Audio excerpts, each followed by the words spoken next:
Hello, I'm Hugh McColl, an architect in the JADE plant. I'm here to talk to you about the 2020 collection concurrency enhancements. So, the problem or challenge we set out to solve is essentially lock contention. Contention leads to low concurrency. Contention occurs when one process acquires and holds an object lock and other processes wait on the lock. This contention wait time impacts your application responsiveness and scalability. For interactive workloads, it extends response time, and for batch workloads, it reduces throughput, typically measured in transactions per second.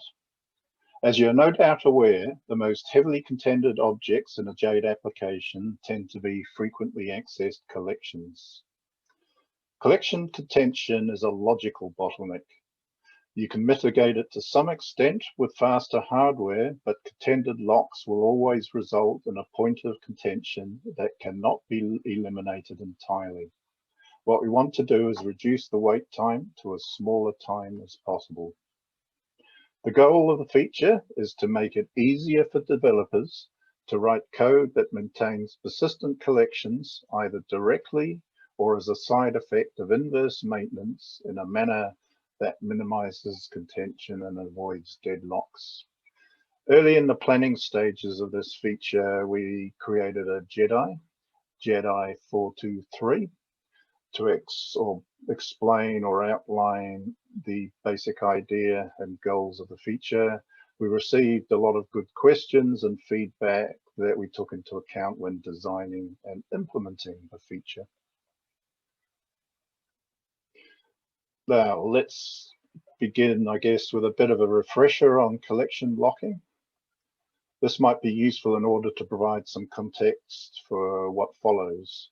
Normally, at least in releases prior to 2020, when a collection instance method is invoked, we fetch and lock the receiver collection. Collections are composite objects comprising a collection header and one or more collection blocks. To ensure read and write consistency when collections are accessed, read or updated, locking is not optional. We either acquire a share lock to guarantee read consistency or an exclusive lock to guarantee write integrity as the multiple blocks are updated. All methods in root schema that update the collection, such as add or remove, specify the lock receiver method option. The lock receiver option causes the JADE Object Manager to acquire an exclusive lock in the receiver object when the receiver is accessed. For query methods such as includes, lock receiver is not specified, and in this case, John share locks the collection. Now, with that locking theory in mind, let's take a look at a sample collection method. The triad with check method shown first checks the value parameter is not null. If it is not null, it checks whether the receiver contains the value, and if it doesn't, the value is added to the receiver collection. Now, in the context of this talk, can you see what the main problem with this method is? I'll give you a few seconds to think about it. In the live conference, Kevin Douglas was able to explain the issue and he won a prize. Go, Kevin. The correct answer is that the method is prone to incurring deadlocks. Why is that, you might ask? Now, so by way of explanation, the includes method acquires a share lock, doesn't have lock receiver, and the add acquires an exclusive lock. When two or more concurrent processes invoke the method together, they can all acquire the share lock, and the first one in line can acquire the exclusive lock. Now, if we were to let the next one in line wait on that exclusive lock, it and the first process would wait forever. Such an infinite wait involving multiple processes is often known as a deadly embrace. We don't want that. So instead of leaving the processes to languish in a deadly embrace, we raise a deadlock exception. This method resembles one I was showing in one of our client applications last year. A quick fix is to add lock receiver to the method signature. Right, let's look at some advanced techniques that we know are used in various applications. So in terms of contention mitigation, one way is to defer your updates until as late as practical in the transaction. That makes your code more complicated and you have to think about it a lot. It means you avoid setting inverses and changing keys in the natural place. You somehow save them up and execute them just before commit. Another approach is to partition global collections because they're the most heavily contended.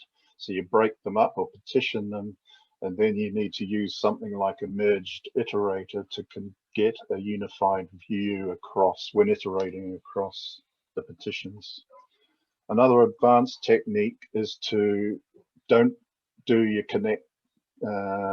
collection connections as in setting inverse during normal processing. Instead, save them up, save them in some sort of memory data structure and offload them to a background process. That's both complex because you have to deal with restart and recovery scenarios, and it's also an eventual consistency model. You don't know exactly when those collections are going to be available with the data you may need in your application. The other sort of extreme case of contention is when deadlocks have happened. So some of the avoidance techniques are to acquire exclusive locks up front, e.g. by adding lock receiver to the method sample we looked at. Use reserve locks or update locks. Now update locks help to some degree, but they only allow a single writer. So if you have a lot of write contention, it's not going to help you a big deal. And the other approach is to provide a deadlock exception handler, which basically traps the exception, aborts the action, and retries the whole action. Card Schema provides such an exception handler. There is a section in the performance white paper about analyzing various forms of contention. It provides tips about how to reduce or mitigate contention. But let's take a look at the capability we've added in 2020 to make this stuff easier. Let's look at some new utility methods that are precursors to the main feature, but still useful in their own right. Try add adds the value and object reference if it is not present in the collection and returns true if the value is added. Try remove removes the value if it is present and returns true if the value was removed, otherwise they return false. These methods are implemented by arrays, sets, dictionaries, including dynamic dictionaries, member key trees. They're not implemented by other types such as JADE bytes or the various external collection types or virtual collections, which are read-only anyway. Right. Similarly, we have conditional variants of methods that either insert or remove key value pairs from dictionaries, and these are try put at key, try remove key, try remove key entry. The signatures of these are shown on the slide. I won't go into too much detail because the behavior is very similar to the add and remove. Right, now let's look at the main part of this feature, deferred collection methods. Triad deferred defers, i.e. queues, a triad operation that will be executed when the enclosing transaction successfully commits. Similarly, try remove defers, i.e. queues the try remove operation that is executed when the enclosing transaction successfully commits. Of course, if the transaction aborts, the operations are discarded as you would expect. Now, because the deferred operations are conditional, you don't have to worry about whether the collection already contains the object being added or removed. You're basically expressing the desired state. Some of the benefits of deferred execution are the deferred execution methods can be called at any point within a transaction. And since the deferred execution does not lock the collection, multiple processes can execute deferred operations on a given collection concurrently, i.e. there is no lock during that phase. They handle concurrent additions or removal of the same object executed by different processes in overlapping transactions. They provide a deadlock avoidance strategy. So what is that? Because we are executing these methods in the commit phase, you can't get involved with user logic. That gives us the opportunity to reorder the operations. So what we do is reorder the operations and hence the locks in collection OID order. So all processes have a canonical order for locking, which on its own is deadlock free. You can only get a deadlock if you somehow lock the collections yourself explicitly. So that's best avoided if possible when using this feature. Now, if application logic does not read the collection in the updating transaction, and that's best practice, a shared to exclusive lock upgrade does not occur. And you don't get the intervening lock exceptions that you can get with update locks. The deferred execution model is a good choice when applied to collections that are updated, but not read within the database transaction. Now, similarly to the conditional methods, we have deferred dictionary methods that try put at key, remove key, and remove key entry. Now, to make this feature easy to use with almost no code changes, we have made it possible for you to tell JADE to use a deferred update strategy for either all or selective automatic maintenance of inverse collection properties. That means for any update that triggers inverse maintenance, the automatic update and hence the required exclusive lock can be deferred until transaction commit. There are two main ways to enable this deferred strategy. You can call a process method that enables the behavior for all inverse collection updates made by that process. Might be useful for trying out the feature. Second way is if you need finer grain control, the deferred mode can be specified for individual properties in your model when you define an inverse relationship. So let's look at how that works.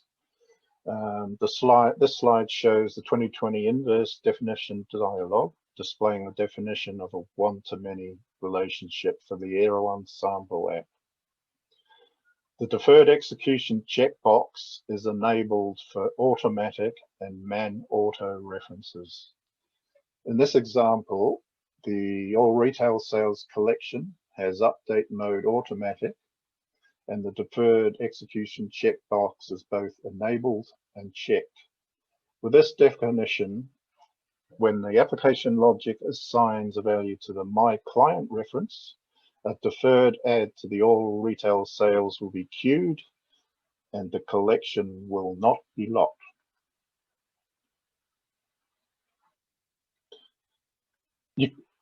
Now the process methods. You can call use deferred inverse maintenance to specify the deferred execution strategy for all automatically maintained collection properties for the current process.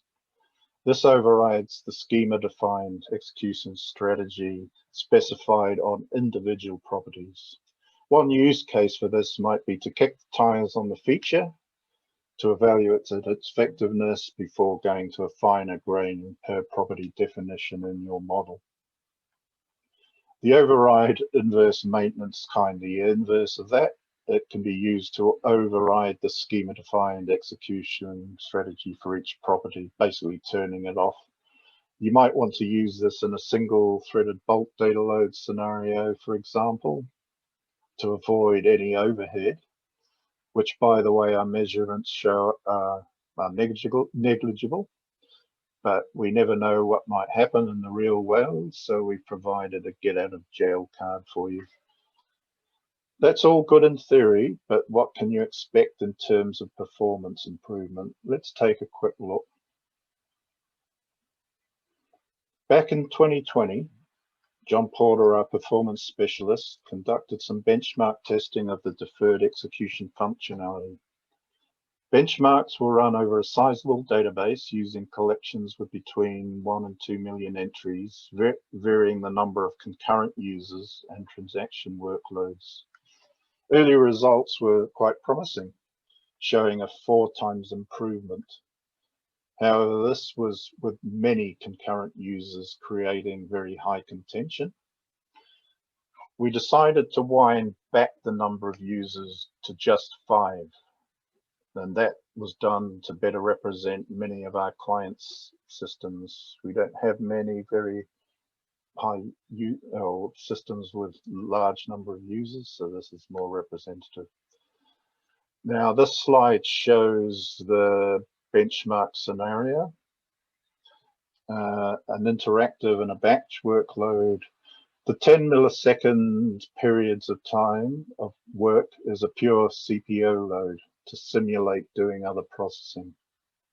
In the batch scenario, the reserve lock was needed when setting the inverse without deferred updates to avoid deadlocks.